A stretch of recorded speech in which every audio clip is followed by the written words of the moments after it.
All right, our first question today comes in from Liana Guo, who asks, I know God is in control, but since prayer and fasting make a difference, is it my fault if someone, question number one on the counter there. Is it my fault if someone is not saved because I didn't pray or fast enough for them? I feel responsible when I eat or forget to pray. Okay, I would actually want to give a very long answer to this, but I'm going to try to give, a shorter answer. By long, I mean like a 25-minute answer.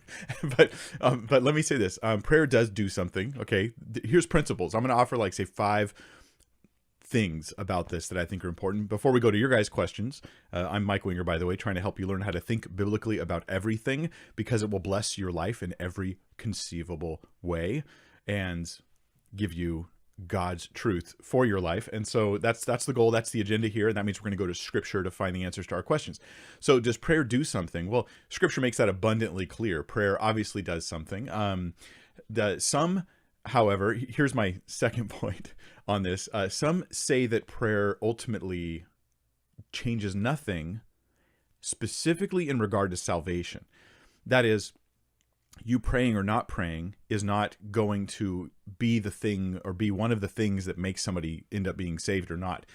This in particular, it has to do with how you view the doctrine of election, right? Like, I think election is a biblical doctrine. The question is, what do you mean by election? And does that rule out man making a free decision to accept or reject Christ? Man being influenced by each other, us impacting and influencing each other. And I think it does not. So I'm not one of those. My second point is, first, prayer does change things. That's abundantly clear throughout the scriptures. If you have ever read the Bible, you know that. Number 2, though, in response to those who say, but prayer doesn't actually change who gets saved. Whoever's going to get saved is going to get saved. And whether you prayed or didn't pray, whether you witnessed or didn't witness, no matter what else happened, that's not going to change. And I think that is incorrect. Okay, this is my opinion here. I do not think that is true. I think that people really could get saved and choose not to. And there's different influences in their life. And one of those influences is your prayers for them. And so this puts a great appreciation for prayer out there in my heart, but it also puts the same kind of concerns that you have in your question about hey, am I failing in some regard? Am I responsible if someone else doesn't get saved because I didn't pray enough? So there's one thing I'll add to that might help us from turning into that sort of catastrophizing. That's a word. I promise that's a word. Where we sort of we catastrophize the idea of someone not being saved because I didn't pray enough. I didn't do X, Y, Z, and otherwise they would have been saved. And then the full responsibility of their salvation kind of falls on my shoulders. So I want to balance that out a little bit with Romans 10:1, because this is the only example in scripture I know of where prayer for someone to be saved is mentioned, that I can think of, at least with what I've got in my head here. So Paul writes about the Jews, his brothers according to the flesh, that those who are physically from Abraham like he is. Brothers, my heart's desire and prayer to God for them is that they may be saved. That's his ultimate one. He wants them to be saved. I bear them witness that they have a zeal for God, but not according to knowledge. They're rejecting God's righteousness through Jesus. But Paul had this phrase. He goes, I pray. My prayer to God. I don't think he was using prayer here as a euphemism for, boy, I really want it. I think he probably meant he actually prays for their salvation. But even though Paul is praying, they're still not getting saved, at least not the way he's praying for them to be, because your prayer is certainly not the only factor in someone's salvation. So that's like a really important thing. Me and you have prayers that do impact people, and they do change things. But it's not as though I'm going to pray and God will flip the switch and they'll get saved. And if I don't pray, he doesn't flip the switch and they don't get saved.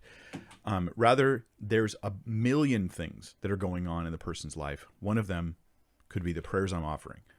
Could they result in their salvation? Yes, at least be part of the things that are leading up to them receiving Christ. Does that mean my prayers got them saved? Well, no, I mean, Jesus' work saves them. But my prayers were something God used. But how do I pray for people for them to get saved? I think that I would pray that God sends them people to preach the gospel to them, that God opens their eyes, that God shows them the truth, that God brings them to places in their life where they can, understand, right? Because we have these walls that come up especially if you've been exposed to the gospel before. If you're rejecting Jesus, there's probably some reasons you have, and those reasons are wrong, but they're your reasons. And so you're like, asking that God would open your eyes to see those reasons are problematic. Often this comes with humbling, because often our response to God is where we reject the gospel is one of kind of an arrogance that goes on there. And anyways, I'm getting a little bit beyond what I intended to discuss, but let me say this. Emphasis in Scripture is more on us preaching the gospel than it is on us praying for people to be saved. And and these are the last two things I'll say, and I'll go to your guys' questions from the live chat. One, in my opinion, that emphasis on preaching the gospel should be where your focus is more than on praying and fasting for people, is actually communicating the gospel to people, because that is the biggest way in which you can see people come to Christ, is by telling them about Jesus Christ, how he died for them, how he loves them, how their sins can be forgiven through the grace of God. He rose from the dead. I mean, the basic gospel. The other thing I want to mention is that if you find yourself, like you said, and I didn't talk much about fasting because I felt like it's just too big of a question, but if you find yourself, like you said, you feel responsible when you eat or forget to pray, I think that you are projecting what ifs into what is. What if this moment I didn't fast and pray, so, there would have been this wonderful breakthrough, but you don't know that's true. And it's creating in you kind of like an unhealthy mentality, right?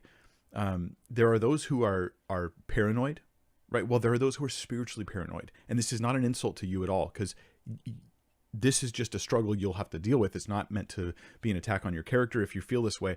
But when I'll talk here about like spiritual paranoia, it could be this idea of what if this, what if that, with all these spiritual implications, where it's almost a phobia, like a person who says, I won't go out into public places because what if this happens, and what if that happens, and what if that happens. Now, there are legitimate reasons why some people shouldn't be going out, but I mean, when it's just a pure what if, right? Like when you eat, just eat. Like you have lunch today and you feel guilty because maybe if you would have fasted and prayed. This feels to me like it's rising to the level of unhealthy what if fears that might be leading you into an unhealthy interaction with the Lord, interaction with prayer. You don't know. And sometimes it's best, like the Psalm says, was it Psalm 103? Let me see if that's right. No, it's not 103. I'm going to find this Psalm and share it with you because 131. Psalm 131. Here we go. Super short Psalm. I'll read it to you. Oh Lord, my heart is not lifted up. He's talking about pride. My eyes are not raised too high. I do not occupy myself with things too great and too marvelous for me. I am not obsessed about things that I can't understand. That's what he's saying. But I have calmed and quieted my soul like a weaned child with its mother. Like a weaned child is my soul within me. O Israel, hope in the Lord from this time forth and forevermore. This psalm is for those, I think, who are overwhelmed by what ifs and things they don't understand that are just too much for them, right? And so he says, you know what? I'm not going to go there. Please don't go there, Christian, into what if I had done this? What if I had done that? What if I had done this? Then this and this and this and this would have happened. It's like, well, you don't really know that's true. You're occupying yourself with things that you can't really understand. Focus back down on trusting the Lord in his goodness and in his strength, because we are, all of us humans, we are psychologically weak people, just like we're physically weak and easily damaged. We are psychologically that way too. And there's a place for when you notice yourself moving into the catastrophizing of spiritual what ifs or other what ifs, practical daily issues that if you feel what if, you stop, you back off of that. You say, I don't need to know the answer to that question. I will simply trust in the Lord. I think that's just a health thing for us in our hearts. Yeah. And God's grace is there for you.